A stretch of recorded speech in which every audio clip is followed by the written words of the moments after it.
Seriously, yeah. I just was crossing off who didn't attend.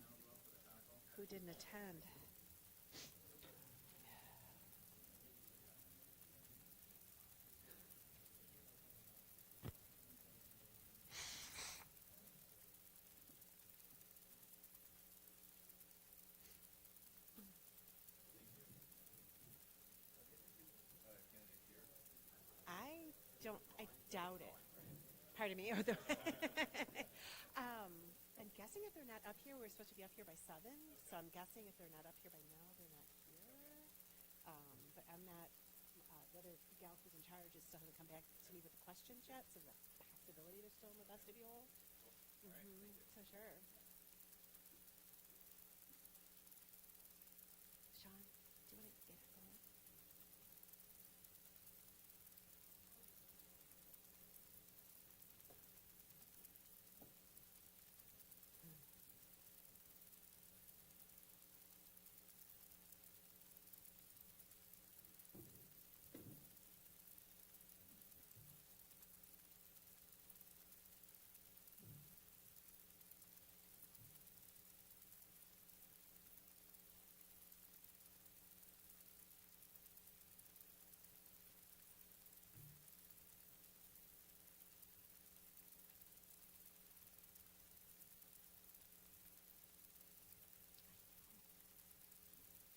Well, we are tardy. It's our fault. Well, it's our fault. The teachers are tardy. Waiting for Emily to come up with the cards. Suppose we could do introductions. We don't need cards for introductions. I'm going to make an executive decision. Is this on? Okay. Good evening, everybody, and welcome to our Candidates Forum. My name is Mary Lynn Buckner. I am a resident of DeKalb. I have 2 sons that went through DeKalb schools, kindergarten through 12th grade, and we're actually in the first class to fully come through this facility, this beautiful facility that we're in this evening. I'm also a teacher at Littlejohn Elementary, as well as co-president of our DeKalb Teachers Union. So we will start out this evening giving the candidates an opportunity to introduce themselves as well and tell themselves a little bit about each of them before we get into our questions. And we will start the evening with Orion. Good evening, everyone. First of all, I'd like to thank the DeKalb Classroom Teachers Association for hosting this evening's forum. I'm a big believer in making an investment in the community in which you live. I made an investment in DeKalb when I purchased a home here, my very first home I bought right here in DeKalb. I have a long, rich family history, not only of living here in DeKalb, but of education in DeKalb. My great-great-grandmother graduated in 1911 from the Illinois State Teachers College, which, as we all know now, is NIU. She taught in a one-room schoolhouse on Derby Line Road in Genoa. I went to college at Kishwaukee University and Northern Illinois myself. I've always enjoyed being a part of DeKalb. Before I bought my house here, I started working as a volunteer with the Egyptian Theater. My organization brought 35mm film back to the Egyptian Theater for the first time in many, many years. We're also working to bring a Wurlitzer Theater pipe organ back to the community and reintroduce a name that was very much of part of DeKalb's rich history. DeKalb is in an interesting position. I believe that we are staged to once again make DeKalb a place where people want to be. A school is a great snapshot of a community, a snapshot that a lot of families will use when they make the decision of where they're going to move and why they're going to live there.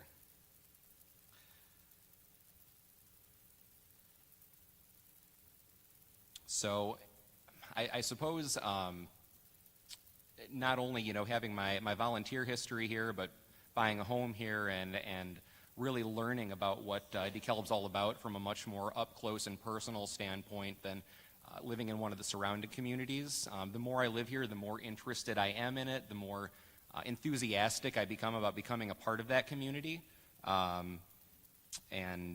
This kind of brings me to this point right here. I think I made the decision of really being ready to make that commitment to DeKalb and do everything that I can as a resident and a member of the community to make this place great. Great, thank you. Samantha? Good evening, and thank you for having me tonight.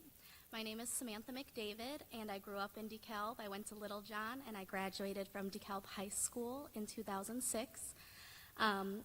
Soon after high school, I married my high school sweetheart, Maurice McDavid. He also grew up in DeKalb. And after graduating from Knox College in 2010 with a bachelor's in sociology, we knew we wanted to move back home to raise our family and start our careers. We knew we wanted to move back home because we really value the diversity that's here, and we love the small town feel that DeKalb still has. Since moving home, I have worked as a paraprofessional. I've worked as a bus driver, a substitute teacher. I have been active in volunteering at the ELDC, where my children have all gone through, and at Tyler Elementary. I have 3 children. They all go to school in DeKalb.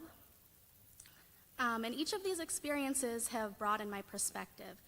And I've attended school board meetings for almost 3 years, participating as a community member and advocating for equity in our district. I'm running for school board now because, if I'm honest, I wanted to run the last election cycle, but I didn't feel like I was informed enough or prepared. And so I feel like I have a much better understanding of what the role and responsibility of a board member is now. And I think our school board has taken some steps in the right direction, but I've also seen many areas that need improvement. And so I'm committed to serving my community with integrity and transparency while pressing toward greater progress for our students, staff, and community. Hello, I'm Sarah Moses, and I too am a lifelong resident of DeKalb. I went to Jefferson Elementary School also, graduated from DeKalb High School. I received a Bachelor's of Science from Northern Illinois and also a Master's of Education from Northern Illinois. I have 2 children, Jacob, who's here tonight. He's a freshman at DeKalb High School, and then I also have a middle schooler, Kenny, who is at Clinton Rosette Middle School. And I have a business in DeKalb. My partner, he also has a business in DeKalb. So we are very invested in our community, and I would agree with what Orion said about how important our schools are. And our schools are really the gem of our community. Our schools reflect our commitment to our children and to each other. And I think that for us to empower the teachers in our schools, to make our schools look good on paper as our teachers are and our administrators are, is something that's really important for us to help draw more people to our community, to draw home-buying families to our community, to improve our economic situation, to improve our image. And that's what I'm really committed to doing, is to making our town the best it can be, to help our town thrive and to really have a school district that reflects how awesome and amazing our teachers and our students really are. Good evening. Jeremy Olson here. Very excited to be here, and thank you to the DTCA and DeKalb High School for putting on this event, and thanks to all you guys for coming out tonight. It seems like everybody lives in DeKalb a long time here, so yeah, it's a pretty good panel. I also have been here for a couple of decades. I own a home on the south side of town. I have 2 kids in this school building here, and I spend an inordinate amount of time at sporting events, as they're both athletes, and enjoy every minute of it.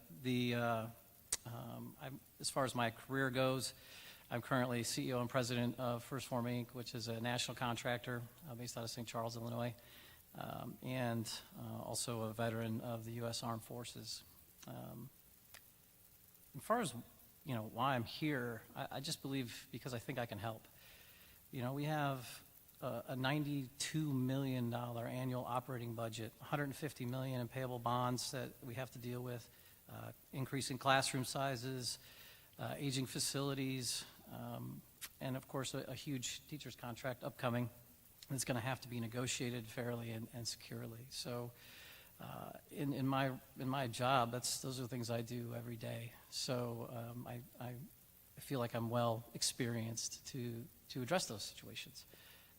And I live here, and it's important to me, just like everybody else is saying. You know, I have kids in this district as well, and making sure that they're educated as well as they can be is a passion for me, as well as it is for probably all of you.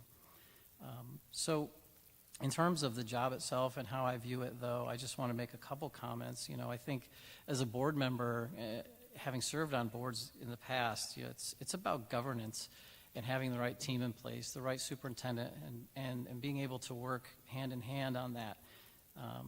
And essentially, I think the credo has to be to ensure the best possible outcome for each and every one of our students. You know, they need to be able to get the fullest benefit of the education that we can afford, and that needs to be our number one priority. And then the second task is, of course, you know, working hand in hand and setting the vision and the goals. We have to have goal setting. So it's about actually tangibly getting in and doing the heavy lifting. Once we establish those goals, then we have to start looking at are we achieving those goals, right? And are we doing those things? And as I look, that can be, you know, improving our standardized test scores. It can be decreasing classroom size, right? We can look at all those things. But I think they're important, and I think experience matters in these situations.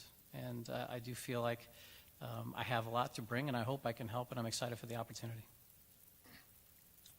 Good evening, ladies and gentlemen. I'm David Seymour. I want to thank the DCTA for the invitation to be here with you today. As I stated, again, I'm David Seymour, currently a 14-year resident of DeKalb, but collectively did some math. I've been here for 20 years, which means I've lived in DeKalb longer than any other place that I've lived. I was born and raised in a combination of the south side of Chicago and Schaumburg, so I call myself a hybrid of many different places. I went to Hoffman Estates High School, although I lived in Schaumburg, because of zoning, so I understand what it's like to be zoned out of the area that you live in. But in 1995, I came here to DeKalb as a freshman at NIU, and I struggled ultimately and graduated 6 years later with a degree in corporate communication. Since then, I hold a master's degree in divinity, and as of April of last year, I completed a doctoral degree at Virginia Union University. It's a doctorate in ministry where I focused on the effects of fatherlessness in the black community, specifically young black males. I'm married to the lovely Lisa Seymour, who's in the crowd, who is also my college sweetheart. We met on the first day in math class on our first day at NIU, and we began to date sometime later. Since then, got married at New Hope Missionary Baptist Church down the street by the Reverend Dr. Leroy Mitchell, and together Lisa and I have the distinct blessing of being the parents of one son, David Jr., who's also there with me and us. Outside of my role, I work at the university in the CHANCE program, which is an alternative admissions program at the university. In addition to that, I'm the senior pastor of Logan Street Baptist Church, and our tagline is, we're a great church with great people. And why am I here today? I'm running for school board on a daring quest.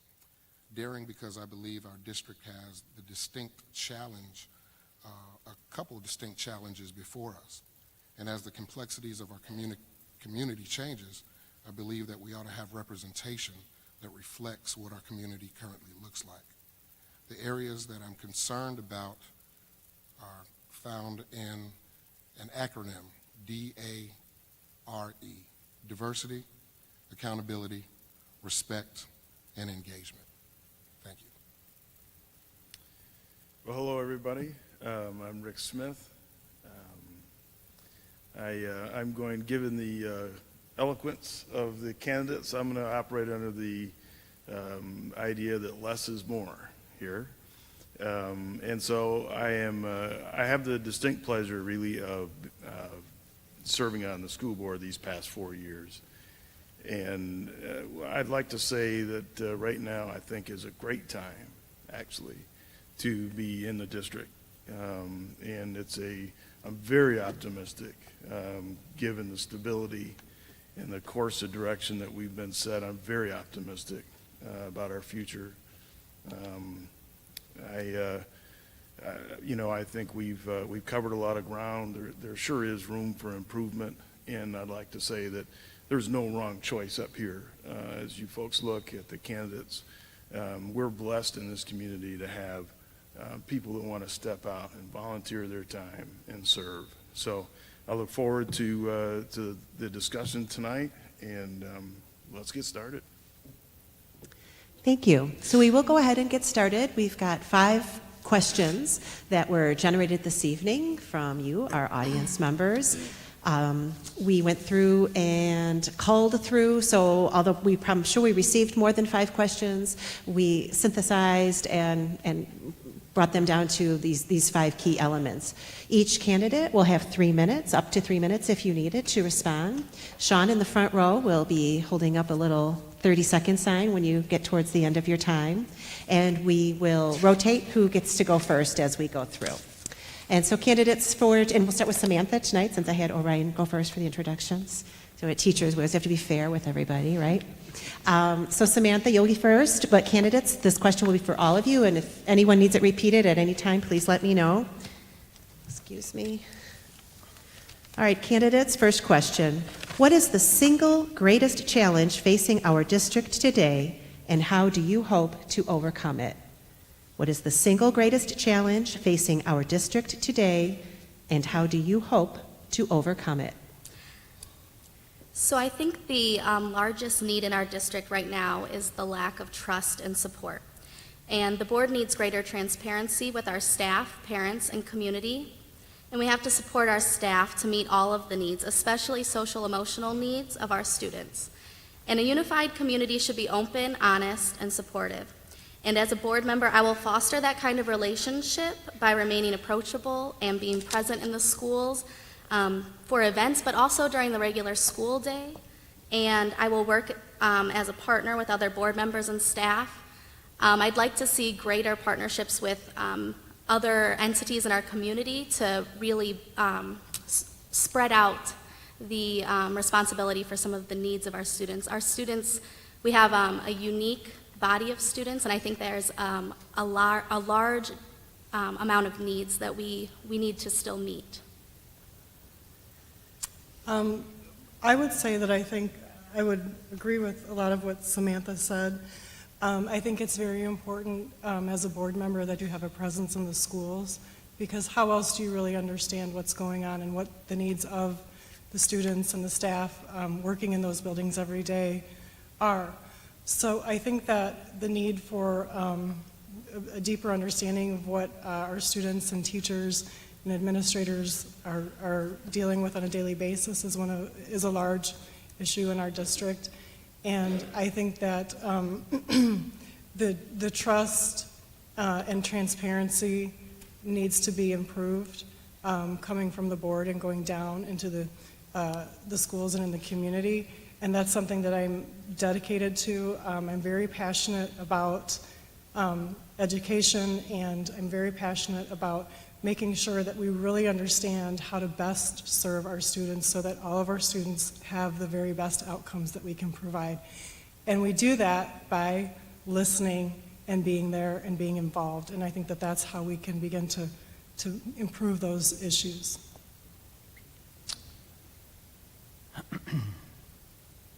That's a tough question, because there's some pretty legitimate issues that face the school right now, all of which I think are solvable. From a financial perspective, we've got some pretty significant bonds that need to be repaid, and I think we're going to have to make some decisions about how we address that. And I think it's going to be important because there's a lot involved. Those are very in-depth decisions that have ramifications in many directions. From an educational standpoint, we have a rapidly changing community dynamic that's creating a lot of pressure on the classroom, frankly. We have a growing number of children who have emotional needs that need to be taken care of, that perhaps aren't quite ready for a full-on classroom in kindergarten. We have our classroom size is increasing. It's not helping that situation. So it's hard to just sort of pull them apart because I think they're kind of all related. And it comes back to is being able to have control of the classroom so that everybody has that opportunity to maximize their educational opportunity. And so, I spent some time actually last time around in a classroom at Littlejohn, and I have to say it was pretty mind-blowing, to your point. If you're not in the classroom, you have no idea what's going on. I was in Amy Russell's classroom over at Littlejohn, and I have to say if she is the example of teachers in our school district, then we're doing pretty darn well. But what I also noticed is there's a lot going on in there, and it's very, very difficult to deal with. For me, and I was just observing, but I have to say probably number one in my book is tied to the size of the classroom, but also the changing needs of our student body. And I think that we've got to really find a way to start to adapt our model to deal with that in a beneficial way for everyone.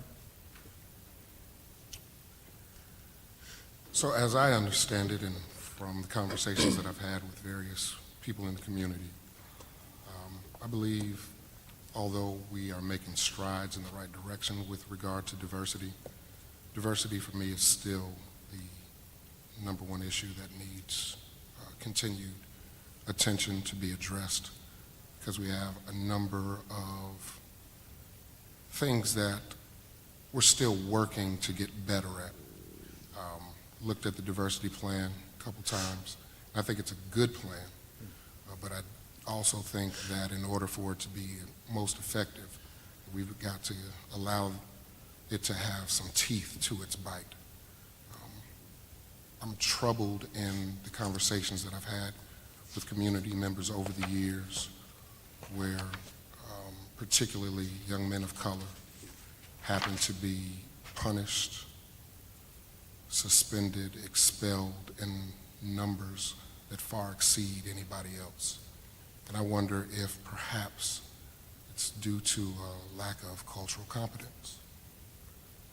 In saying that, I think if we continue to make the strides towards having our district look like what we currently are and will continue to be, I think that we will continue, again, to go in the right direction, be able to understand each other a little better, and be able to be equipped to face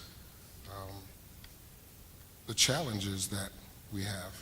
In fact, real quick story, I was privileged to assist my son in December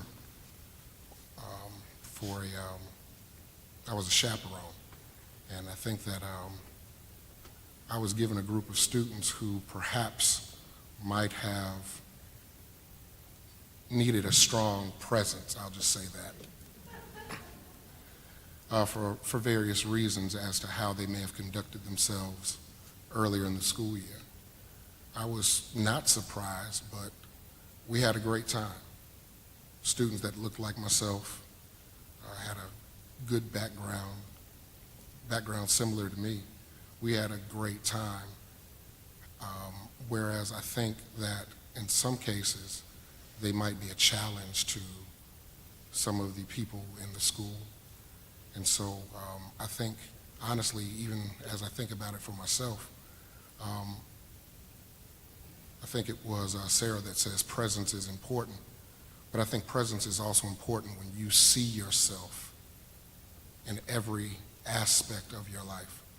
And school takes up so much of the time that children live, and if we could continue to make strides in making our schools look like the communities that we serve, I think that we'll continue to make some strides and be successful in our quest to be better.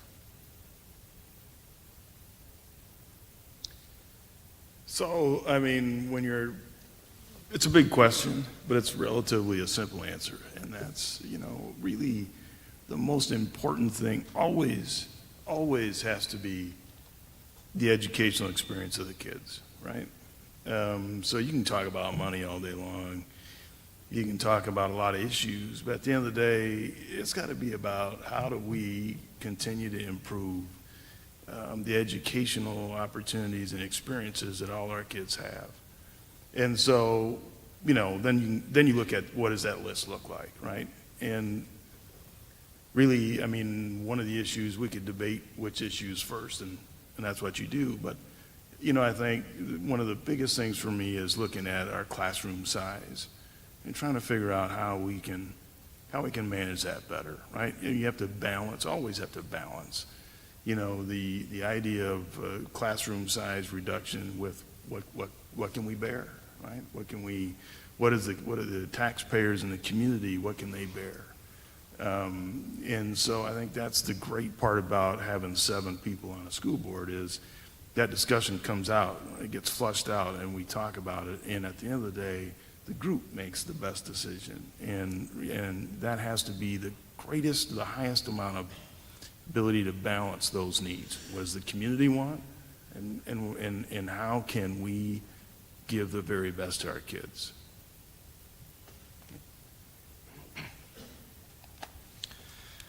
So listening to the responses of the question asked, it doesn't seem as though there is a single greatest challenge facing our school district here in DeKalb. There are many challenges, and I would hate to be the one to put them in order of priority.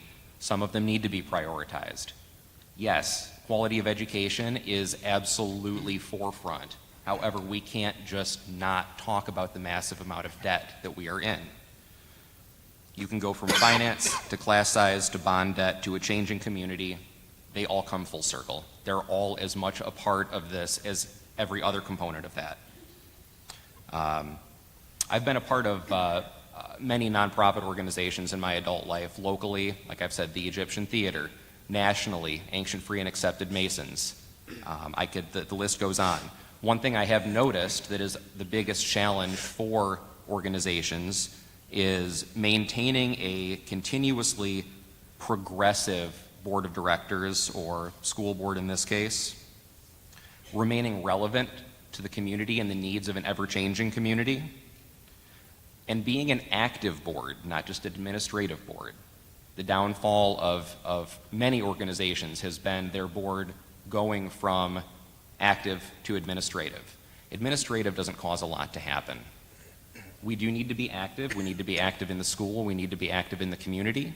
And most importantly, to actually achieve anything, everyone on this board must be able to come to a conclusion, not drag things out forever, discuss things intelligently, come to a conclusion, and make it happen every single time.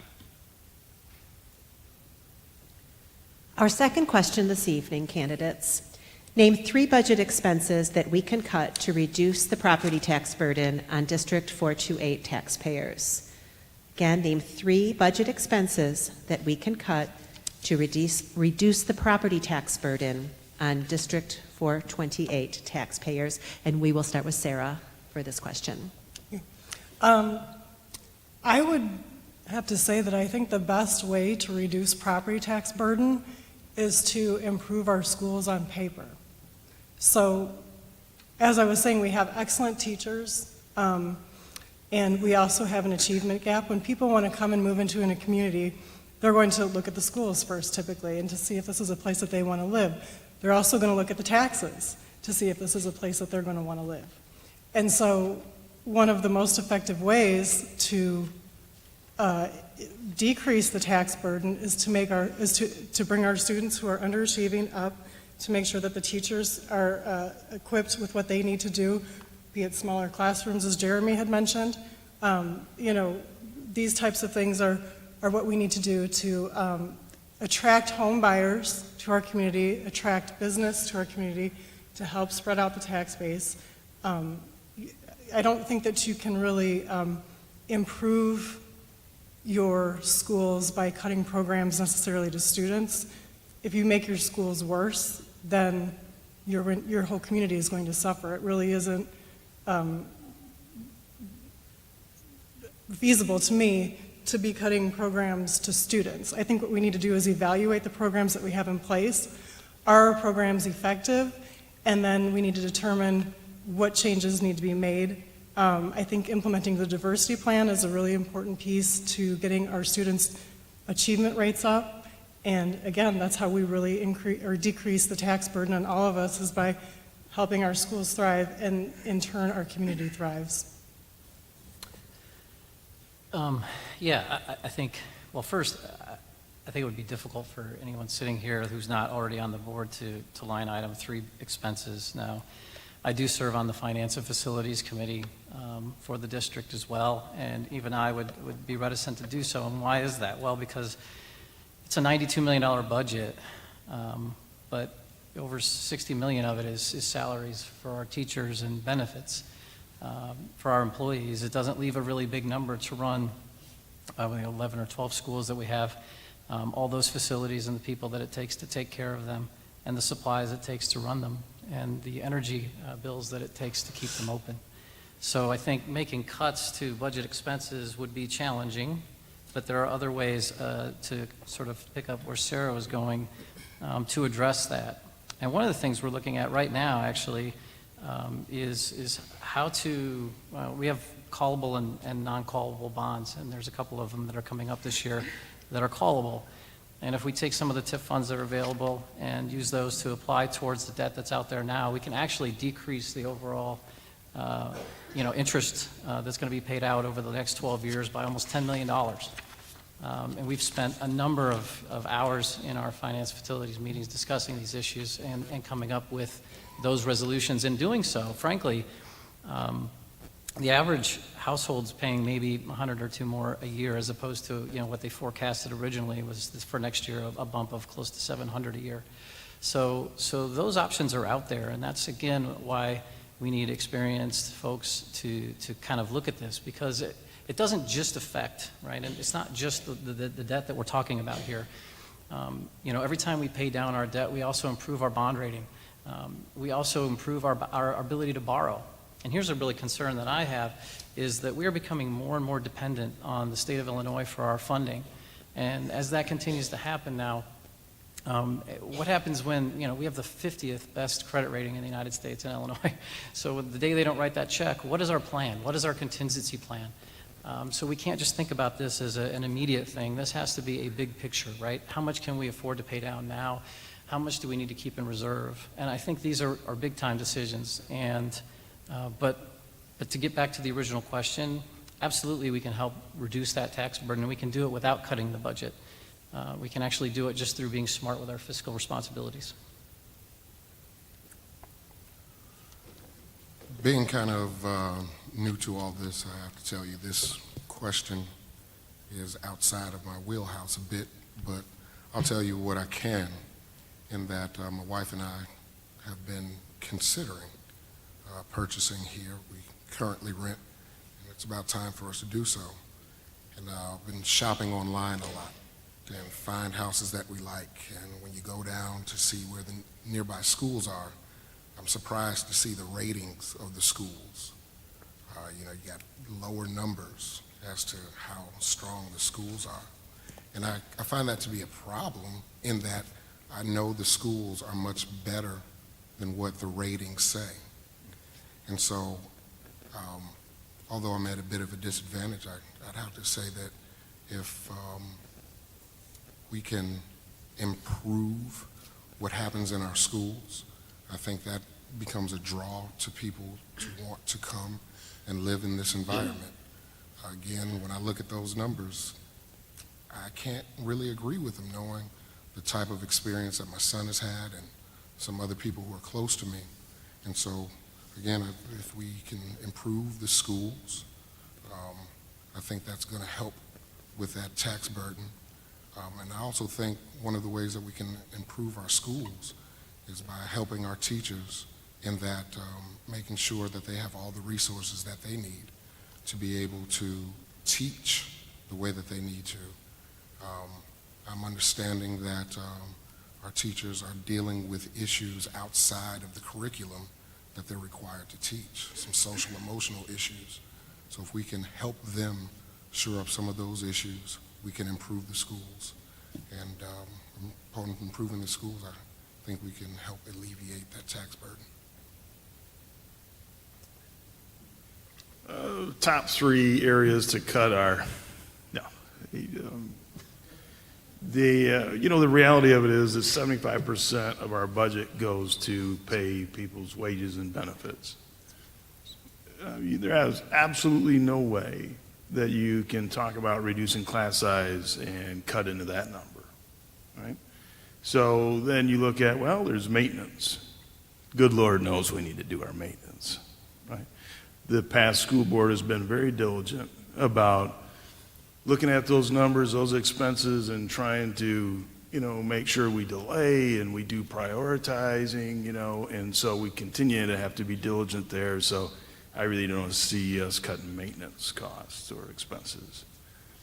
So really, it's sort of a trick question in a way, because sometimes you have addition by subtraction, and sometimes you have to spend your way, right, to growth. And in this case, I think that we have to continue to invest in the schools. And it goes back to that educational experience that I was talking about as the ultimate priority. You offer things, you continue to expand on programs, dual language, those kinds of things to welcome people into our community, attract those house buyers, roofs that we can tax. It brings our expenses down. You have to continue to build. We look at pinching pennies and a lot of times at the wrong times. And as I said when I first made the introduction, this is a great time to actually be in the district because we're not deficit spending, right? So we have an opportunity to actually, look at the money that we have available and spend it wisely. Again, there's got to be that balance. We got to spend it wisely, and really the focus has to be all about our kids. So, areas that we can, reduce expenses. I know for a fact that the administration and the teachers and the people involved in working in the district on a daily basis go through this routine. And so I feel very confident, actually, that we're doing the best we can. I mean, are there areas that we could shore up or improve or tighten? I'm sure. But in general, I think, I would echo actually Mrs. Moses' comment that we need to continue to improve and expand our schools' offerings to attract people to the community, home buyers to the community.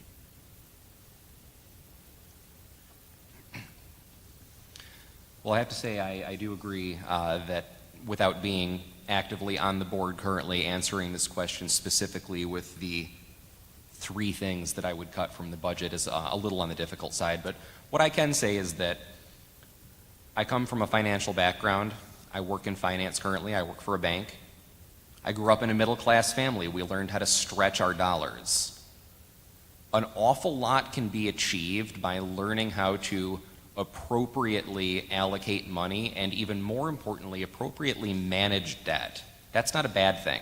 It's something you learn in finance. That's great. It gives you credit. Managing it appropriately, that's something that not a whole lot of people can claim to do. I think drawing people to DeKalb, I think increasing our curb appeal, if you will, for folks who don't live here that may want to, increasing the appeal for people to stop renting and buy a residence, make our programs more cost effective. There are ways to manage where we currently are more effectively. And I do believe that we need members on this board that are as cognizant of money and debt management as they are a quality education and making sure our kids are being educated by top quality educators. We have a fabulous facility here. We've got all the tools that we need. We need the right people making the right decisions. And I think this is a great place to get started with that. So I'm a homeowner in DeKalb, and I do understand the property taxes and that they're a burden on residents. But as all of the other candidates have said, there's no way to just pick 3 things to cut. We could potentially, in the levy process, levy just enough money to make it a tax freeze, as some of our current board members had tried to do, and that would keep the tax rate from growing the year after. But I don't think that's going to be enough either. I think that the only effective way to decrease our taxes is to increase our tax base. And as a board member, I will support our staff in fully implementing the diversity plan, including the social emotional plan that's in there. And I'll also support them in working our ESSA work plans. We have several schools that were rated one lowest performing and several that were underperforming. That looks terrible on paper, and I know that these teachers are great. You know, I came through DeKalb, and I consider myself a successful adult. And I know that they're trying really hard, but they need the resources allocated to support the work that they're trying to do. And so I would also encourage community partnerships to brand our community. I know we've started that process, and we need to make a bigger push to do that, so that it's more welcoming and encouraging to families that want to settle here. We need to continue improving our programs and looking for the right programs. I am a huge advocate for the two-way dual language program, and that's going to draw people to our schools, and we're starting that this year, and it's only going to expand. And so these efforts, they'll increase the tax base, and then the tax burden will decrease overall. Our third question for the evening. Candidates, could you speak about the current class sizes in DeKalb? Speaking about the current class sizes in DeKalb. And this question, Jeremy, we'll start with you going first. Sure. Well, I think that's a pretty straightforward question. They're larger than I think anybody would want. And to the point, there's some schools, there's a little bit of bolus of kids that are going through like first and second grade right now. That's really taxing. I know we just had to put a trailer over at Little John, I think, and it's just not a great way to learn or be educated. The question is I think Rick touched on this, is how do you deal with it, right? And what do you do with it? We say we need to decrease class size. Okay, well, how do you do that? And where are the classrooms? Right? We'd have to put an addition on Little John if we're not going to just put trailers all the way around it, right? So at some point you have to start thinking about, okay, well, how are we going to pay for that? Oh, and then we say, oh, yeah, that's right, we have $155 million in open bonds sitting in there. Yeah, so it's an unfortunate situation where you're forced to sort of decide, right? Do we pay down the bonds and address paying an extra $10 million in interest and dragging that out over multiple more years? Do we invest it in infrastructure and building a new school? Like, what's the solution? And I think it's a lot about the demographics. You know, from what I have seen so far, they're saying that DeKalb is probably going to level off and maybe even reduce in size a little bit. So I think it's going to be a combination of looking at what the long-term view is. You know, and I've spent a lot of time on 5-year planning in my career, and I can tell you that it's really important to be able to see exactly, you know, what has happened historically, but also predict what's going to happen in the future. So I think it would be good to try to reduce class size, and if we can find a way to pay for new classrooms and new teachers from an infrastructure perspective, I would support it. But you know, you have a limited amount of cash, and you still have to run a school. It costs $92 million to run this district. That's what it costs. So if we don't find a way to create revenue, and I've heard a lot of the other candidates say the same thing, which I understand, right? Everybody wants to say, well, we need to increase our tax base. That's not a school board thing, though, right? We're here to deal with what we've got. So we can talk all day about, oh, we should, you know, brand ourselves, and we should, you know, go out and increase the tax base, you know, but that's the mayor's issue. That's what the city does. And what we have to do is educate our kids, because do you know what the first thing I looked at when I was moving my family to Pennsylvania for a 4-year span in my career? Was the school district. I looked at standardized test scores, I looked at the strength of the district, you know, and all the statistics around it. And right now we're struggling in that area. And I think a lot of it has to do with the changing dynamic of our student population. And a lot of it has to do with these classrooms. So I think it's going to take a room full of, you know, really sharp people to try to figure out how to address it, because so far it hasn't been successful, and the test scores are showing that. So, I want to put every ounce of my energy into trying to figure something out and working with the school board to do so. I think there is the need to find the proper balance. I appreciate the question, but I also know that the oversized classroom is not unique to our district. This is an issue that occurs across the state. Having said that, though, I don't think that an uncomfortable classroom in that teachers feel that there are too many students in the class is a good place to be, because teachers feel perhaps that they are not able to give the quality instruction that their students need. So how do we deal with it?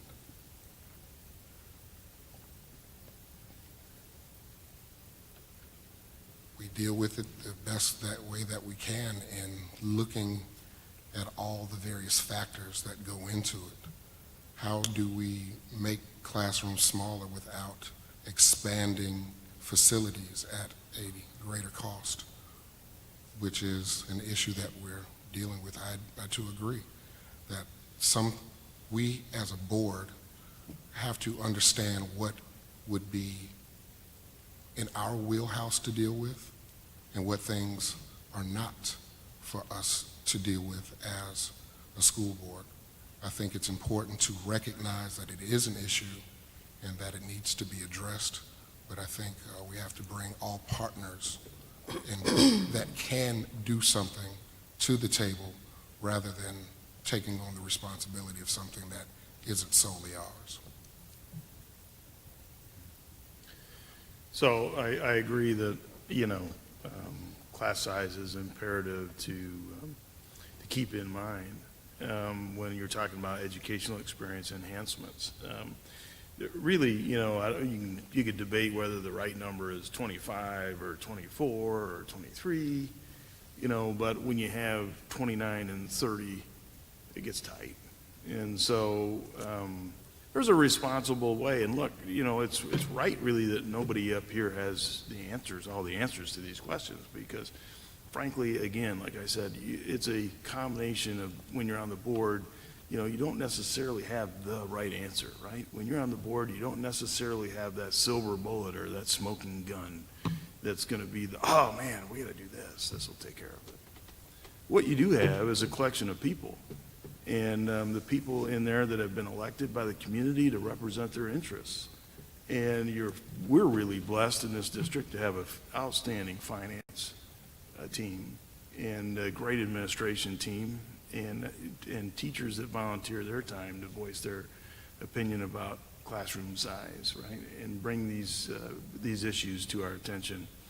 And so it's been building, I think. The classroom size hasn't shrunk over the past years, and you could say, well, it's over the next 5 years, it'll probably taper off or slow down, and it might. But at the end of the day, it goes back to how do we make the best balance between what we have available and making the educational experience as good as we can for the kids, because at the end of the day, it just has to be about the best classroom environment for everyone to learn, and the teachers can't function at their optimum level if they're constantly pinched on resources and space and help. I'll give you an example. Right now, as you probably know, we have a hard time, the district has a hard time just finding assistants. And we have open, if anybody needs a job that wants to work in the school and is good with kids, send them to the district. We need assistants in the schools to help. And so, sometimes you do things like that. If you can get fully staffed up in those areas, sometimes that eases some of the burden. But I think these are all pieces to the puzzle. And so I'm getting my 30 seconds signed. So, but so at the end of the day, it's a combination, like these other folks have said. It's a combination of of areas that we have to look at, but it is a priority. And I say, when it's my priority, everybody has their thing that they'd like to really, improve and leave in a better state. And, I think that as we look forward over the next 4 or 5 years, we can look forward to reducing the class size through whatever means possible. I liked what Jeremy said. We need a board of sharp people, because I remember 25 years ago when I was in elementary school, class size was a problem. 15 years ago, class size was a problem. 10 years ago, class size was a problem. Class size is a problem today. How do we fix that? I can't sit here as a candidate and tell you that I've got all the answers, but what I can tell you is that having a board of sharp individuals, people that are creative, people that are innovative, people that are, most importantly, open-minded, can help figure out how to make this a manageable situation. I don't know if the management is adding teachers' aides to classrooms, dividing classrooms into groups. These are all possibilities, but everything needs to be approached with an open mind. Having overpopulated classrooms is a detriment to education. It's a detriment to an educator's ability to teach. We talk about decreasing the size of classrooms. Where? To my knowledge, our schools are at capacity. Maybe that's not an option. All I can say is that we have to be prepared to take all ideas into account and make the best decision possible for the kids in our school system. I would agree that we do need to think about things maybe a little differently, and we need to make sure we're hearing our staff, the people that are in the classrooms every day and that really know the struggles. And a few things that I would keep in mind as a board member when making or changing policies regarding class size is that the first, our district is 60% free or reduced lunch, and living in poverty is an adverse childhood experience. And it's often accompanied by other adverse childhood experiences, or ACEs. And every teacher and administrator that I've talked to has said that there is a huge need for greater support for social emotional learning for our students. And so if we're not able to allocate funds for more FTE at each grade level, we need to make sure that our staff have the appropriate support staff, because they should not have to be dealing with crises all day long. They're not able to teach them.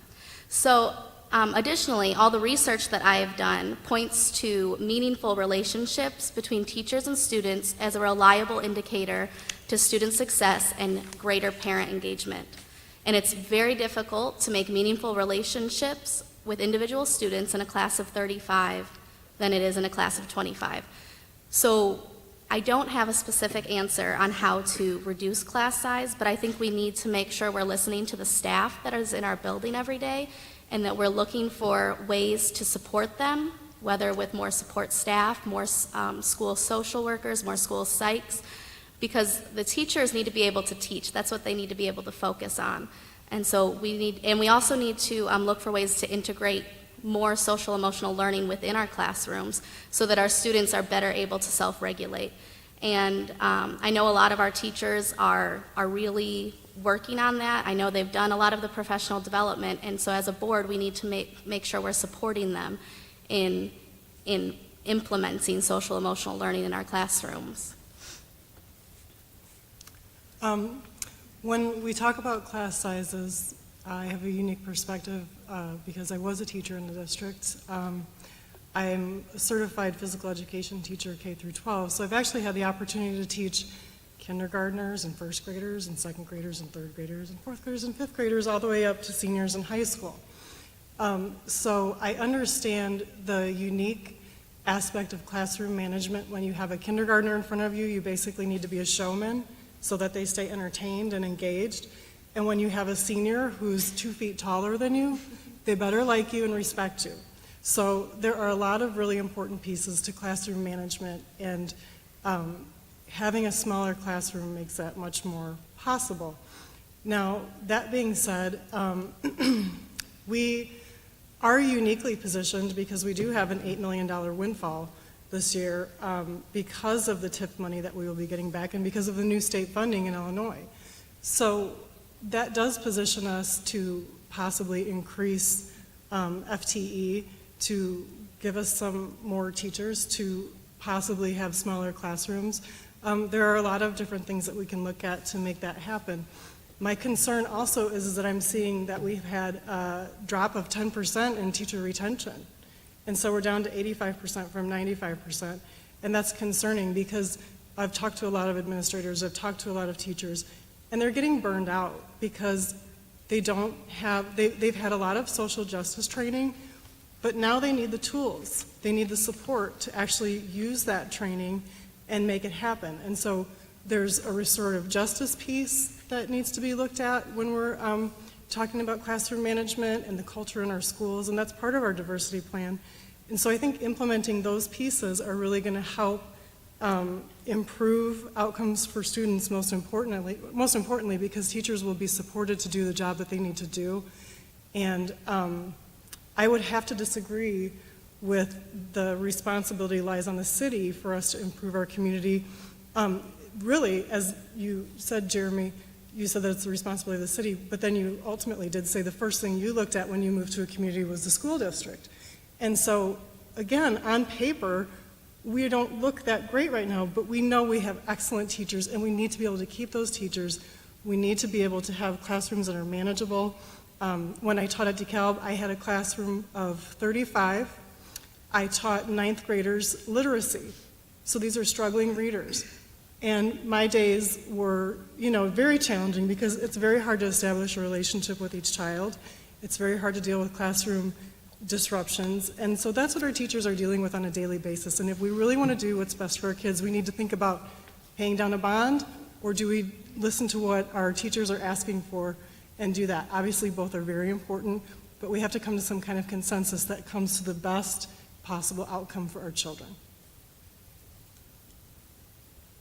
Our fourth question of the evening is in regards to diversity, and we will start with David for this question. I'll read it twice. It's a long one. The diversity plan relies on increasing the number of teachers from minority communities. Other districts think that they may be doing the same kind of recruiting. What can D428 offer to attract and retain top quality teachers? And I'll just repeat it. The diversity plan relies on increasing the number of teachers from minority communities. Other districts think that they may be doing the same kind of recruiting. What can D428 offer to attract and retain top quality teachers? What can the district do to help bring diverse personnel? Again, looking at the diversity plan, there is a plan in place to bring the diversity that we need.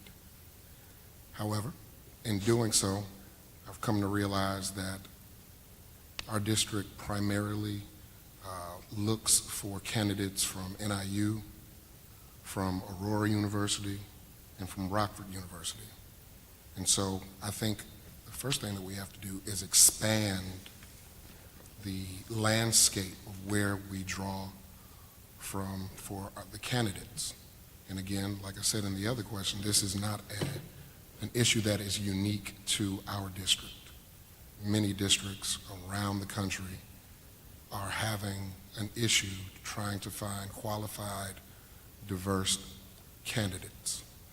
And so in reading the plan, one of the things that I think needs to happen is someone needs to be employed to be a recruiter, to go outside of our typical area of recruitment, to even perhaps go nationwide. Definitely go throughout the state. In fact, I think there's also something to be considered about, with us having NIU down the street, how is it that we might be able to partner with NIU to help encourage a lot of students who don't know what they want to major in. Working at the university, I know a lot of students come in undecided. And given the fact that diverse teachers help the outcomes of our diverse students, I think it'd be a great opportunity to begin to recruit at the earlier stages of collegiate development. If I could even just kind of talk about myself. At one time, I taught a class at the university, and it was a college readiness course. And I noticed students that had typically not done so well in their first semester as a result of having the class that I taught and seeing somebody that looked like them, that helped them to engage in the experience a little bit more. So it is important that we have people in the classroom that look like the students that we're teaching, and not only just for those students that look like who are being taught, but for all students, because we're not just trying to educate students for the purpose of education so they can get a piece of paper. We're trying to get them prepared to live in the real world. And the world that we've inherited does not look like necessarily our neighborhood, but it's starting to look more and more like the DeKalb community, which is starting to look more and more like the country that we live in. So I think if we were to expand our area of recruitment and start to even utilize the resources that we have at our disposal and start to encourage students at a young age to even help them understand the impact that a teacher or an administrator has in the life of students, I think that we can make some good progress in that area. I think there's a couple of things that, in my mind, play part of the play a part. And you know, of course, money and benefits is certainly one thing. We'll have to be very competitive with the other districts. And I do think widening our scope, as Mr. Seymour alluded to, I think we do have to expand that look and see not only who's out there, but probably more importantly, who's the right fit for DeKalb. I think the people that we're able to retain and to attract and retain here have to really be sold by our peers. The people on that interviewing committee have to be really sharp and keen to the fact that there's a whole there's a whole bunch that lies in front of us here, right? I mean, in one sense, you know, diversity is something that we've been talking about, certainly my 4 years on the board. And, you know, as with the members that are up here vying to be school board candidates, it's time to also act, right, and to do. And so when you say, how can we attract and retain, these people that we want to bring in and be part of our community, part of our district, have to really buy into the fact that we're building here. And they have to be motivated, not just for paying benefits, but for a clear vision that comes from the interviewing committee, comes from our administration, teachers, students, and community that says, look, I mean, we're looking for diverse candidates, sure, but we're also looking for people who see that we have a need, we're building, they want to be a part of that. Not everybody is a builder. Some people are just come on and they want to do some maintenance type talent, right? We don't need that at this time. So I think the people that we're going to be able to attract and retain are people excited about what lies in front. And when I came here and started talking this evening, I said, for one, that I'm very optimistic about what lies in front of us here at the district. I think it's a great time to be a part of the district. So to me, how can we attract and retain? I think we have to look for some singular qualities in the candidates. And it isn't just solely about paying benefits. It's, do they believe that they can help us build that future that we all want?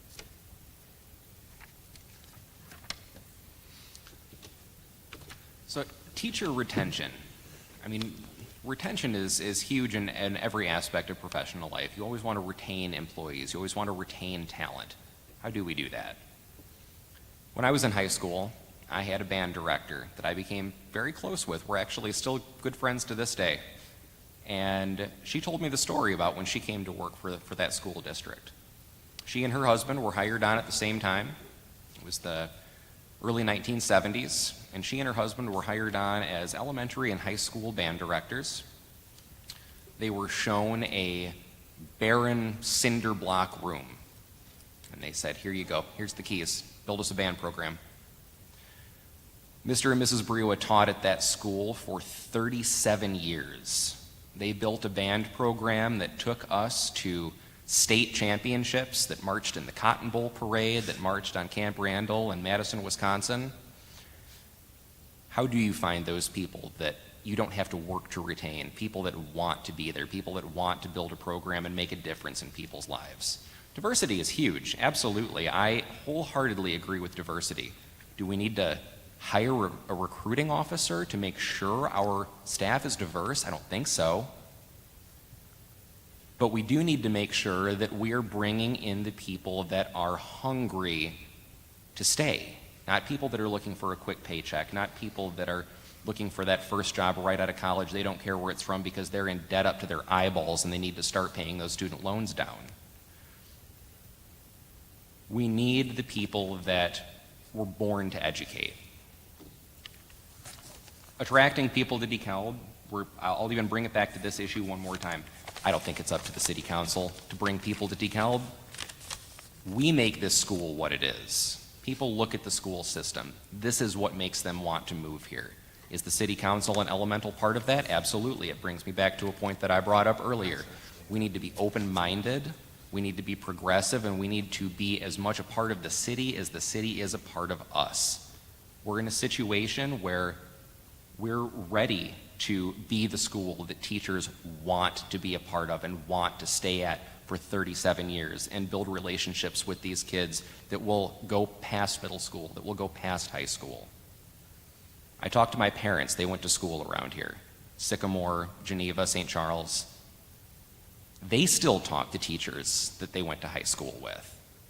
You know, I don't think it's so much a part of finding that diverse base. Do we need to broaden our sites maybe and look outside of those three places listed, Aurora, Rockford, and NIU? Absolutely, but we're forgetting that Aurora, Rockford, and NIU are incredibly diverse places.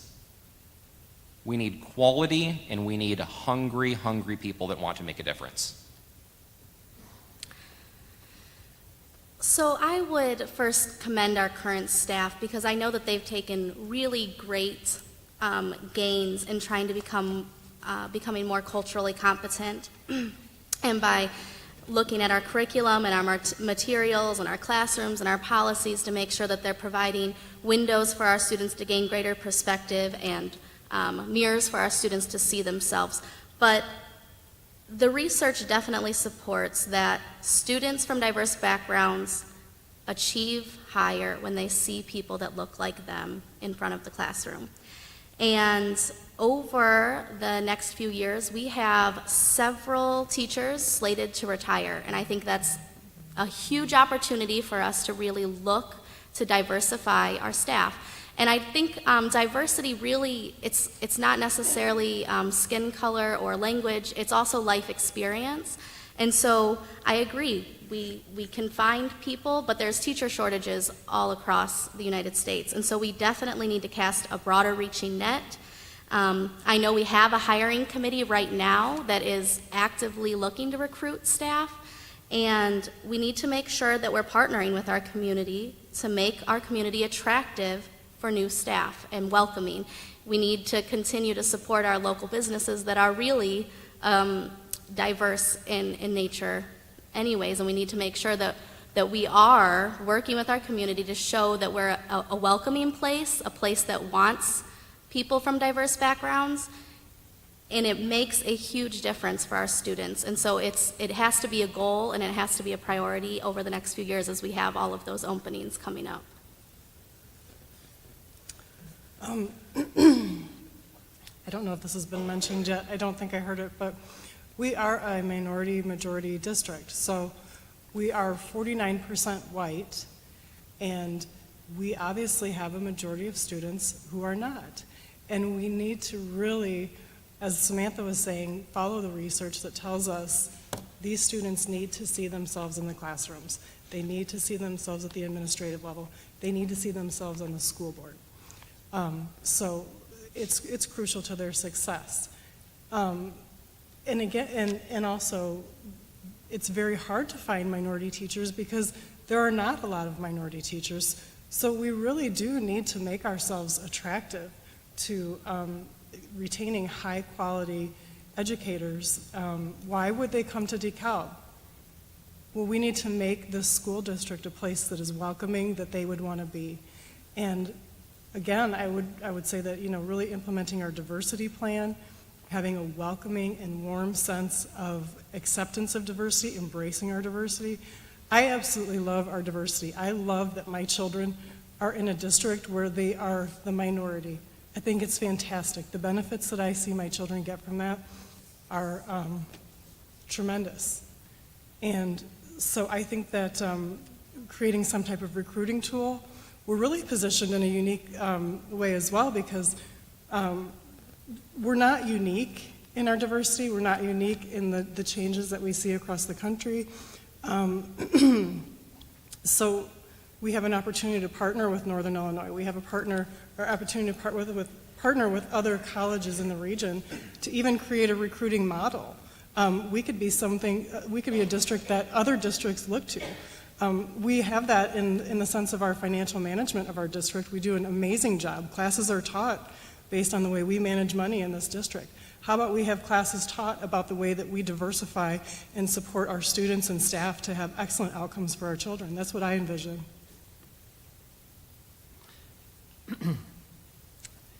I think first and foremost it comes down to the initial question, which is attrition, right? We do have a lot of turnover coming up, and there's going to be an opportunity to hire new people, and hopefully that'll create opportunities, but who's going to be there to fill them?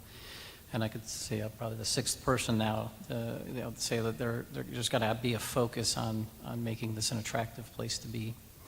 I do want to go back quickly and readdress my stance. What I said was, well, you got to control the controllables, and that's one of those things that, what I meant to say was, you can't influence the tax base other than doing your job on the board. And the one job on the board is to educate our kids. And as I will continue to say time and time again, it is about how do we find that perfect combination of classroom size and assistance and extra help and social workers and all the other things that we require to raise those test scores. And raising those test scores is what we have to do. That's going to help us be more attractive. And that's one thing that we can do. The city can fix our streets and do all kinds of other things they need to do. But that is the one thing that we can do. And I've been saying it all night. As far as diversity goes, it's a bigger challenge because there's just not a big pool of candidates. But I do think that, the board is widening the scope.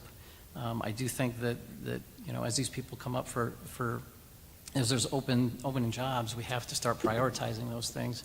And I actually like the idea of partnering with colleges and universities who have education departments. But we still have to be a place that they want to come to.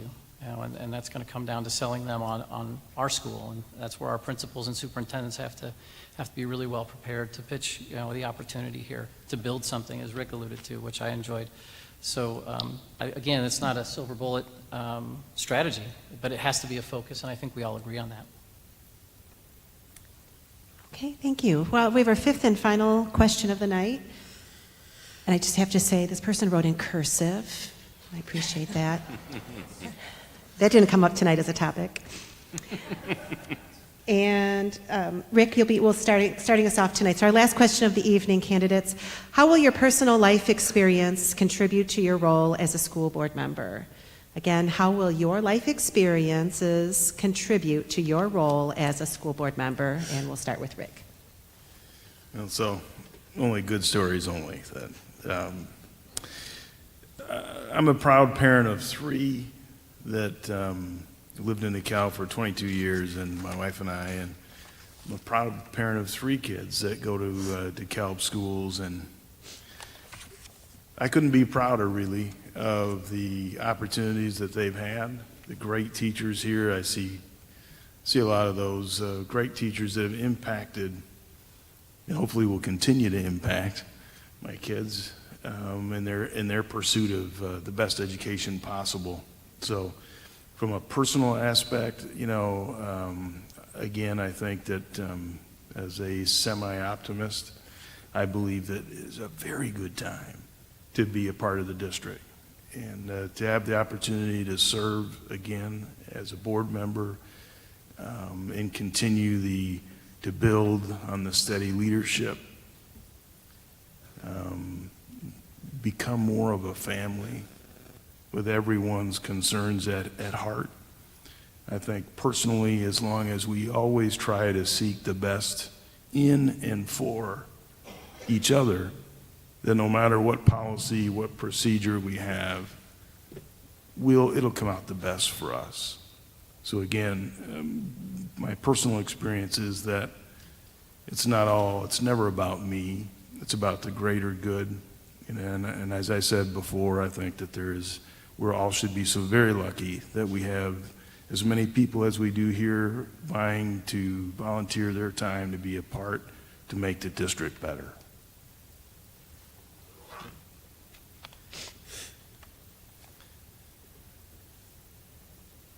When I think about personal experience that I bring to the table here, I think about the fact that I spent 10 years of my life working across this incredible country of ours, coast to coast, north, south, everywhere, months at a time. I lived out of a suitcase for about 9 months a year. At the end of that career, I made the decision, out of all the places that I'd been, that this is absolutely home. Always has been, always will be. We have the best people here that you'll find anywhere in the United States. I have committed myself over the years to working with multiple community organizations. I've been a volunteer for the Kishwaukee Valley Heritage Society for 13 years. I've been a volunteer with the Egyptian Theater for 5 years. I've been a Freemason with Illinois Ancient Free and Accepted Masonry for 6 years. All of those things have taught me how to be a team leader, how to be a team member, how to be that innovative, creative, progressive thinking individual that can turn chaos into organization, that can turn problems into solutions. And I think that's what we desperately need here, not only even on the school board, but in DeKalb as a whole. We need people that want to turn problems into solutions. DeKalb needs solutions desperately. This school needs solutions. We need the people here that can have those ideas, that can talk about them and create the solutions. Will you repeat the question, please? Of course. How will your personal life experiences contribute to your role as a school board member? So my family moved to DeKalb when I was in 2nd grade, and we moved from Aurora because my mom didn't want me to go to school in Aurora. You know, they had a worse rap than DeKalb. And when I moved here, we were not in a very good place. We moved in with my aunt. I suppose at that time we would have counted as homeless under McKinney-Vento. And I loved being in DeKalb. We could go outside, we could play. It felt safe, it felt like a wonderful community. And as I grew up, I really, my roots grew deeper. And again, my husband was born and raised in DeKalb, and we knew that we wanted to come home to raise our family. And I haven't mentioned it yet, but my husband is an administrator in the district. He's a dean of students at the high school. And I think that some people could perceive that as a weakness, maybe. But I think of it as a strength, and I think that it gives me a unique perspective because I feel like I'm able to make informed decisions. I guess I have an inside view of what's going on in some of the buildings. And again, I've worked as a bus driver, a paraprofessional, a substitute teacher. I work at the Regional Office of Education right now doing community outreach for early learning. And I think that I can identify with a lot of our students and parents right now in DeKalb, because I have 3 students in the district. And all of those experiences really, give you something. Life experience is valuable. And I know that I can serve this community with integrity and I guess just as a servant, because I really love this community.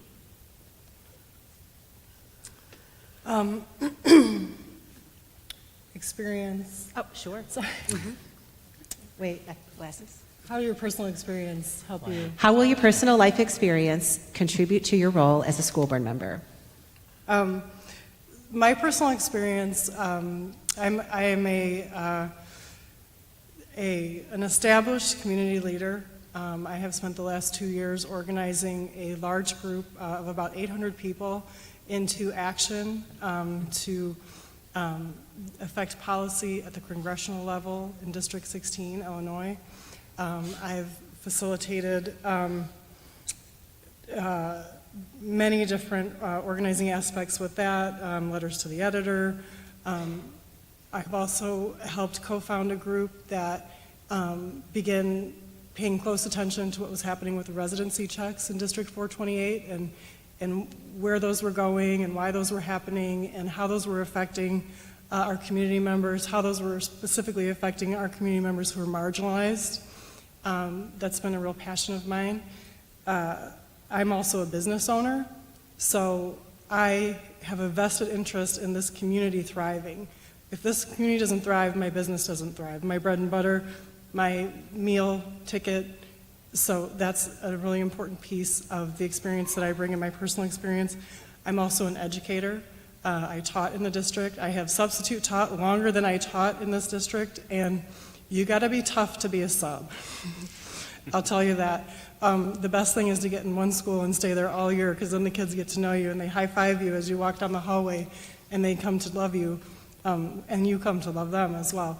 I'm also a parent, so I care about my children's education. I care about what happens in their schools. I care about when they come home upset about what they see happening to other students, or the stresses that they see going on, that there are things that I can directly affect and make better for them and make better for all of our students.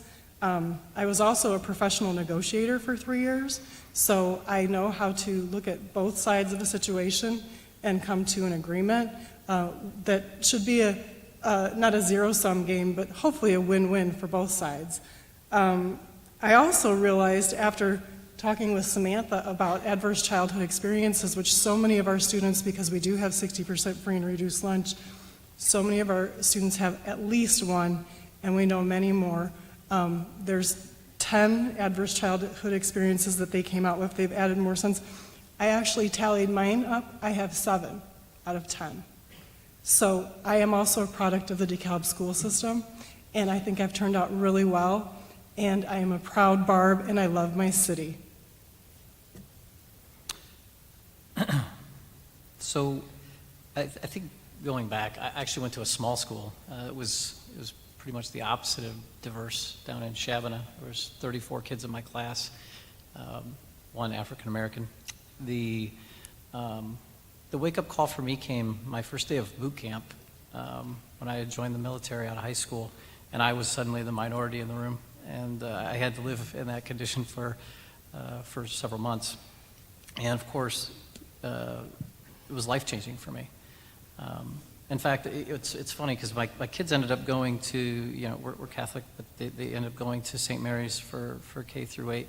And instead of going to ACC, I was such a huge fan of this school that, my wife and I went back and forth on it. I said, no, I want them to come here. This place has ultimately advantages in AP classes, all kinds of opportunities for them educationally they just can't get at private institutions. But more so, before they leave my house, I want them to experience what the real world is like, because I had the opportunity to do that. And I will say this is probably the funnest story I like to tell about that is that my daughter had an overnight, like the first weekend that school started. I was shocked. I didn't know she would know anybody coming out of Catholic school. And the 4 girls that trotted through my front door was an African-American young lady, an Asian young lady, and a Hispanic young lady, and my daughter.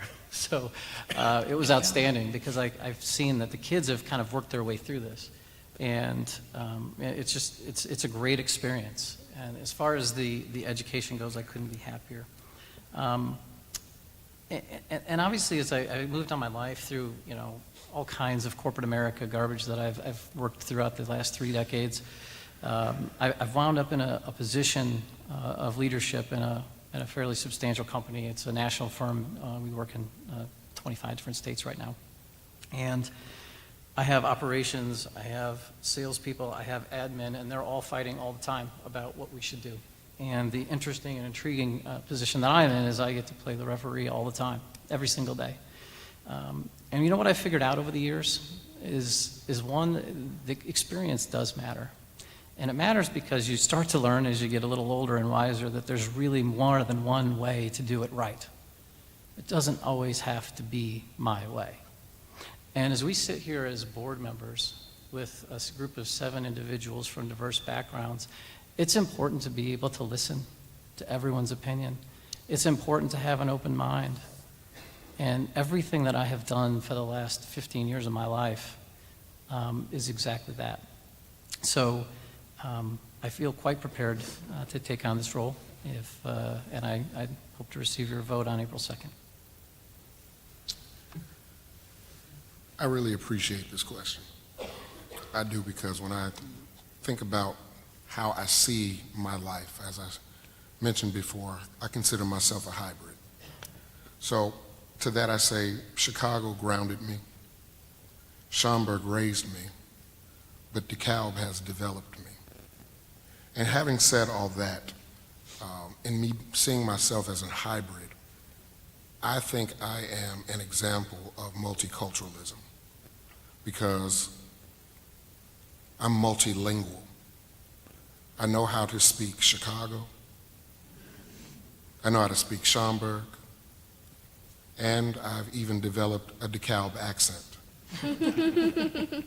Having said all that, that undergirds why I think my life experience prepares me to be a member of the school board, because my one life experience, I can look through the lens of perhaps an urban experienced person, a suburban experienced person, and even a DeKalb person. And in my doctoral studies, one of the things that came out so very clearly is this theme: you can't be what you don't see. And in my years of being in DeKalb, I've never seen an African American man on the school board. And so my life experience can represent so much for so many people in this district. I can only imagine what me sitting on this stage in this moment is doing for my son. I can only imagine for people who have not had the experience of understanding the wealth and the value of an experience of the DeKalb person, if you will, what it does to see somebody who has achieved the highest levels of education and be able to relate with them as a person of the same community. I think my life experience has uniquely equipped me to be a member of this school board. And that officially concludes our forum. But before we break up, I do want to take a moment to thank Brian Allen and his fabulous student crew for putting on all of this for us tonight, which I never would have known had all these microphones and everything else. Thank you so much. I would like to thank all of you for coming out on this beautiful first sunny evening after daylight savings to hear our candidates. We really appreciate that. And of course, we want to thank the candidates. We really appreciate you running for school board. It is a volunteer job. We know it's a hard job, oftentimes a thankless job. So we do want to thank you for running. Thank you.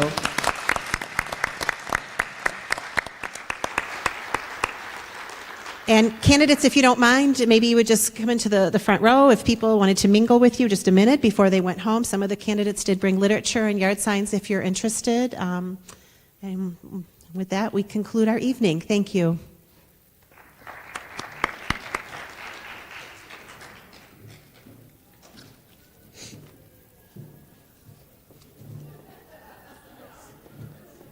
I'm so sorry.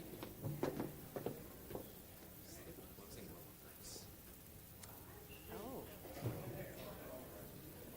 Oh, I so did. Is there something that was left unsaid?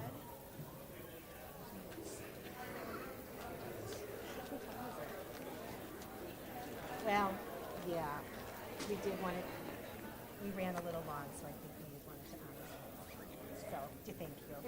Well, if you get elected, we're gonna have to work together on this. Come on. I just wanted to get your name. Oh, sure. Mary Lynn Buckner? Buckner, B-U-C-K-N-E-R. Lynn with, okay. Yeah, mm-hmm. All right. And right. wait, what's your role? I am the co-president of the DeKalb Classroom Teachers Association, Okay. which is our teachers union. Yeah. And also, I teach special education at Little John Elementary, Okay. and I'm a resident of DeKalb.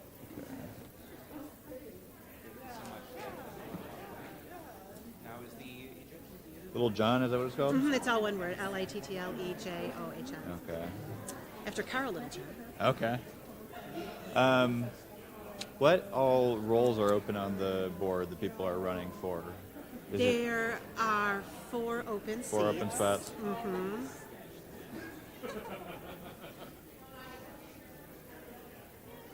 Okay.